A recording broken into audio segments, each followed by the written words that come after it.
Hi guys, and welcome back to askNK. Today we will be looking at the channel box and what you should know about it. And if you're ready to learn something, let's get started. Alright, so the channel box by itself is one of the many ways that you can control certain attributes of an object directly in Maya. And the channel box by default is not the attribute editor. The attribute editor exists differently, the channel box exists differently, but the both of them kind of share similarities when it comes to characteristics. So what I'm going to do is I'm just going to go ahead and create this very tiny cube here, and this way please.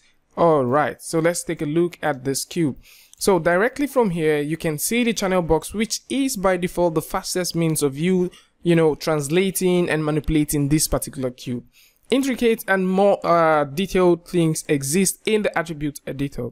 So from the channel box you can do all of these things, but then you should also notice that within the channel box there is the shape node that exists there, which you may not be able to have access to, and there is an input node that exists here. Now the input node has to work or has to do with how much things that has been imputed into this particular object that we have selected. And so if you're dealing with things like modifiers, you would find them directly from here. So just in case you're dealing with modifiers, so I'm just going to go over to deform and come down to non-linear deformers and decide to use a flare, for example.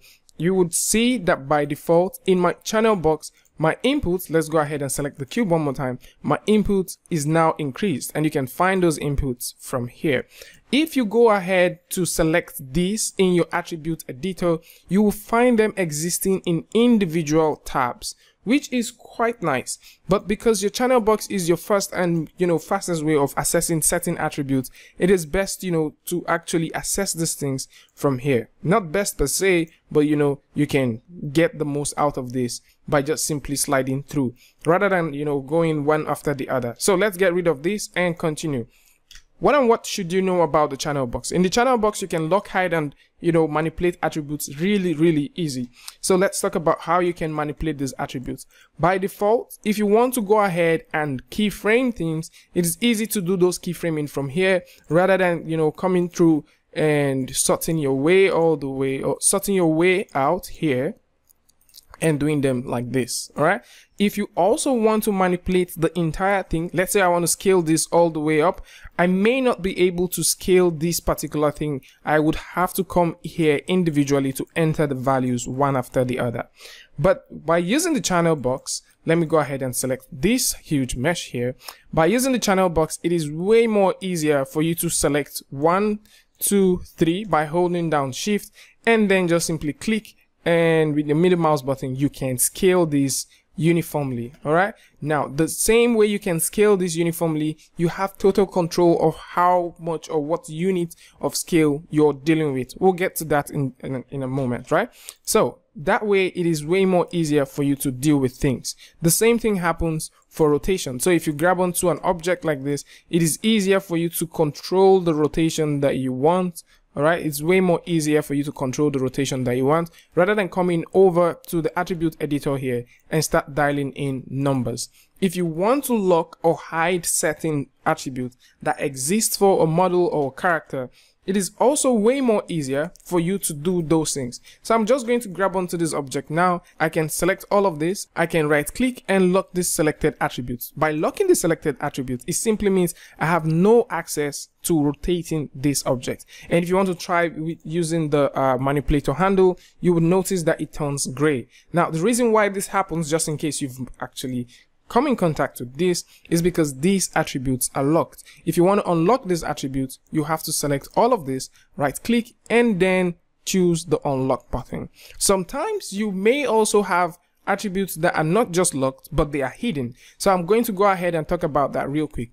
So if I right click this and go over to the section and hide the selected, it simply means that these attributes has been hidden, but it doesn't mean, or this transform, all right, so this transform has been hidden, but it doesn't mean it is not operational. So because it's hidden, I can still move this, but it is not locked. All right, If it is locked and hidden, then you may not have the ability or the access to do that. So let's try this and see how it looks like. So I'm selecting 1, 2, and 3, right clicking and going over to this place and saying lock and hide selected. With lock and hide selected done, you would notice that because it is locked, number 1, and it is hidden, number 2, I will not be able to scale this model. You can see all of these points that are responsible, all of the scaling axes are turned gray, which simply means that they are disabled and we do not have access to them.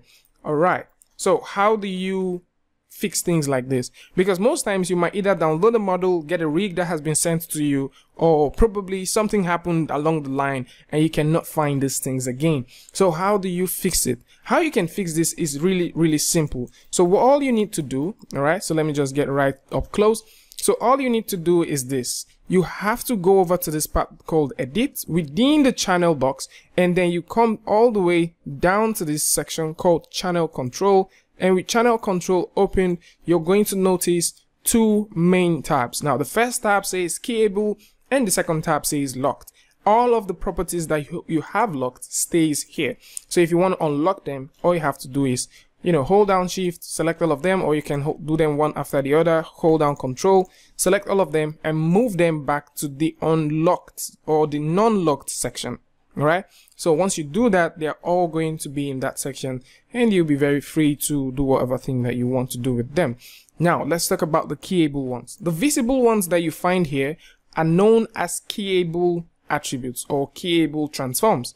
Now if you want them to be visible so you can key them, or if they are not visible and you want them to be visible, of course you can actually bring them back. Now if you also want them to be visible and you don't want them to be keyable, you can also do the same thing. Now let's get back into this and look for our scale and rotate. So I'm going to select the entire scale that we had earlier and I'm going to move them by using this into the keyable section. All right, so you can see they appear here.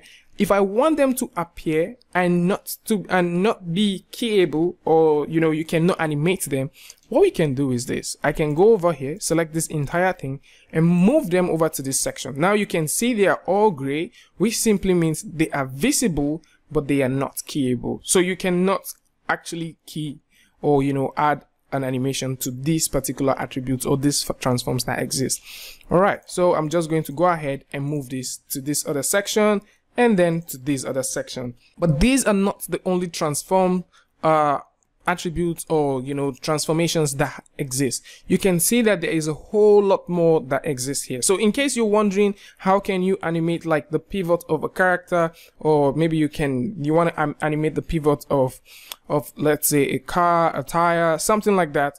Of course, there is a whole lot of ways you can do that. So if you want to animate those pivots, you can come through, you know, select these rotational pivots and you can push them over here and you find them from here, which simply means you can now animate them. Or you can go ahead and find that of the transforms and you can throw them directly in there and you can use them for whatever thing that you want. And this is how you can get things to appear here. All right, so this is how you can get things to appear here, and this is how you can get things to go out of here. Now let's talk about one quick thing. You may have also noticed in several maybe videos you might have seen, or in several things that you might have come across within the time you are either trying to research about Maya or get into Maya. And one of the things you might have seen is when you get to see a model like this, you probably might have seen the model with a different attribute. And so if you want to learn more about how you can rig a character, there is an entire playlist in the channel that deals with 1-minute videos of how you can rig characters. And also if you want to check out the differences between Maya and Max when it comes to rigging characters, or their rigging tools, of course there is also a video that covers a bit of a thing like that you can check. All right, so let's just throw in a tiny bevel right now. So and just tighten up the friction just a little bit and do something like this. That is too much. All right, I'm just doing this for fun. So with this now, what we can do is simple. Now you can see that I have added the bevel and the input stays here. All right, so you can always come back here and you can get this. And at any point in time, if you have a model and you only see something like this without any form of input, it simply means that this model's history has been deleted. And the best way to delete your history is to come over to edit, go to delete by type, and then delete history. Or you can simply hit this button here and you can see I have lost all of the inputs values that I have. And it does not just disappear from the channel box, it also disappears from the attribute editor. All right, so this is just one thing to note. But then let's continue with what we're saying. From here, I would like to add my own custom attributes. So if you want to add your own custom attributes, how can you do this? All you have to do is you can easily and quickly do that from selecting here, going over to edit, then click over to this section called add attributes. So with add attribute selected, let me drag this over to this section. You can now come over here and enter the name of the attribute you want. So I can just call this John, for example, because I want it to be John. All right, so yours could be anything, and that could be John. And the next thing which we would like to do, we can define what kind of data that we want it to be, either a vector, float, integer, boolean, string, and all that stuff. So we want it to be a float, so it should travel between 0 to 100. Okay, so we want it to be 0 to 100, and we want the default value to be 1. All right, you can make your default value 0 point something because floats has decimal points, so you can do whatever thing that you want. At the end of this, all you have to do is hit OK. So I can slide John up and down, up and down. Now if you want to tie this to something else, so you want it to control something, then you have to get into rigging. There is a video in the channel that covers how you can figure these things out. I would suggest you go through and check out those videos and see how they can best suit you. If you want me to talk more about how you can rig characters directly from here, or how you can tie different attributes directly from here, maybe from your hypershade to the things you do within the rig, tell me about these things in the comment section and I'll be very, very excited to share these things with you guys. All right, so let's get over to some other things that a lot of people get confused about. All right, so these things are here. You might have also noticed that we have these three stuffs. Okay, so these three things here are basically how your transform your transform object works. So most times you might have selected an object before with this here, and for some reason when you start selecting other things, this disappears. Now, what is controlling that is this button right here. If I switch to rotate, you can see I have the rotate. But if this gets locked, you would see it is only the value, all right, or it is only the axis that it has as an active axis that it keeps. All right, so this is one of those things that you might have come across, and this is how you can deal with it. Now, if you're wondering what this is, this simply means that whenever you are selecting the next transform, all right, the next transform attribute, you would not be able to have a visual, feedback of what is going on here. So if I come here and select the X, I can rotate this, but I have no visual feedback of what the handle looks like. So next thing is this other one. Now this controls the slider, the unit of scale, the unit of transform. This is basically what controls this. So just in case you have not seen this before, most times once you create a model like this, you may have come across, all right, so I'm just going to zoom right in here. You may have come across this tiny bar that would exist here whenever you press the key T. All right, so all right here. All right, so you might have noticed, or you may have come across this. Now you also notice that this is also significant to what you have here. Okay, so this controls the unit of scale, or the unit of transformation. All right, so how can we get rid of this? If you press Q on your keyboard, you get rid of that. So with this here, if this is set to full, it simply means that if I want to scale this object, I'm going to be able to scale this real quick. If this by default is set to this particular unit here, you will see scaling this is going to take a whole lot more time. You can see what's going on there, right? If you push this a bit higher, it scales twice the speed of the other one.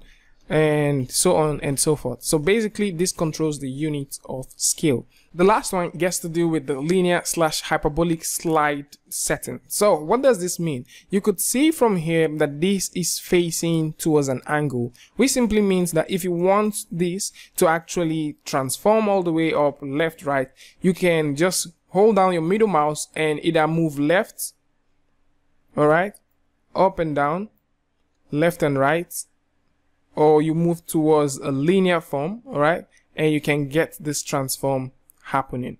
Okay, now if you want this to happen based off a curve, what you can do is you can make this turned on, and so once you're rolling your mouse within a curve, this is going to, this is going to transform. So it is basically the way you want things to transform within your scene. In most cases, you get to see a lot of artists keep this thing like this because maybe they just want to transform it up and down, or maybe they just want to do this left and right, okay, or they want to just transform within an angle. But depending on what you want to do, you can go ahead and simply keep this thing like this. And this is basically everything about the channel box that I think you guys need to know. And if you have more questions about this, please put them in the comment section and I would come through for you guys and actually do a video to cover more of these things. If you want to get started into rigging, there is a playlist which you should check out. If you want me to talk about how the channel box gets to tie with your material editor and probably tie with your rigging tools, you can drop me a message in the comment section and I'll do a video to that effect. And if you like this video, you know what to do. Go ahead and hit the like button and turn on notification. If you want to learn more things about this stuff, check the channel and you're going to find these things out. And if you're new here, it's going to be amazing if you can hit the subscribe button and also turn on notifications so you don't miss the next video. And until I see you guys again with a tutorial update, Free Friday, Tutorial Tuesday, tips and tricks, things like this. Peace.